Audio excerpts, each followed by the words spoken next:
Hello मित्रांनो आणि त्यांच्या मैत्रिणींनो, आज आपण बनवणार आहोत खूप स्वादिष्ट अशी पनीरची बिर्याणी। अगोदर आपण बारीक बारीक चोंग्या कांदा आणि टोमॅटो चिरून घेऊ, तसेच पनीरचे बारीक बारीक तुकडे सुद्धा करून घेऊ। त्याच्यामध्ये आपण आपला सर्व मसाला ॲड करून घेऊ आणि त्यांना एकमेकांमध्ये पूर्णपणे मिक्स करून घेऊ। त्याच्यानंतर एका पॅनमध्ये ऑइल आणि बटरमध्ये त्यांना मस्तपैकी असं रोस्ट करून घेऊ। त्याच्यानंतरून आपण दुसऱ्या गॅसवरती 2 ते 3 पाण्याने बासमती राईस छान असं धुवून घेऊ आणि त्याला एका गॅसवरती 80% आपण छान असं शिजवून घेऊया। त्याच्यामध्ये आपण 2 ते 3 पत्ते 2 लवंग टाकून त्यांना एकमेकांमध्ये मिक्स करून त्याच्यामध्ये 1 चमचा चवीनुसार मीठ टाकून त्याला मस्त असं 80% शिजवून घेऊ।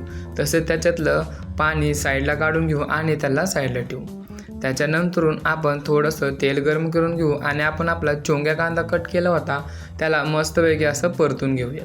पूर्णपणे जोपर्यंत तो लाल होत नाही तोपर्यंत परतून घेऊ। त्याच्यामध्ये 1 चमचा अद्रक लसूणची पेस्ट टाकून त्यांना एकमेकांमध्ये मिक्स करून घेऊ। त्याच्यानंतरून त्याच्यामध्ये आपण आपला कट केलेला टोमॅटो सुद्धा ॲड करून घेऊ आणि आपले सर्व मसाले त्याच्यामध्ये ॲड करून घेऊ। पूर्णपणे मसाले ॲड केल्यानंतर त्यांना परत एकमेकांमध्ये मिक्स करून घेऊ आणि आपण जे राईसमधलं पाणी काढलं होतं ते अर्धा वाटी पाणी त्याच्यामध्ये टाकून त्यांना मिक्स करून घेऊ। त्याच्यामुळे मस्त असं आपल्या मसाल्याला सेंट येऊन जाईल। त्याच्यामध्ये 1 वाटी दही घेऊ आणि त्यांना पूर्णपणे एकमेकांमध्ये मिक्स करून घेऊ। त्याच्यानंतरून पूर्णपणे एकमेकांमध्ये मिक्स केल्यानंतर त्याच्यावरती आपण कोथिंबीर आणि थोडंसं पुदिना टाकून त्यांना एकमेकांमध्ये परत एकदा मिक्स करून घेऊ। त्याच्यानंतर थोडासा राईस ॲड करून त्यांना मिक्स करून घेऊ आणि त्याच्यामध्ये आपण आपले पनीरचे तुकडे पूर्णपणे मिक्स करून घेऊ आणि त्याच्यावरती आपल्या राईस ॲड करून घेऊ। पूर्णपणे असे लेअरिंग त्याच्यामध्ये ॲड करून घेऊ आपल्या राईसची।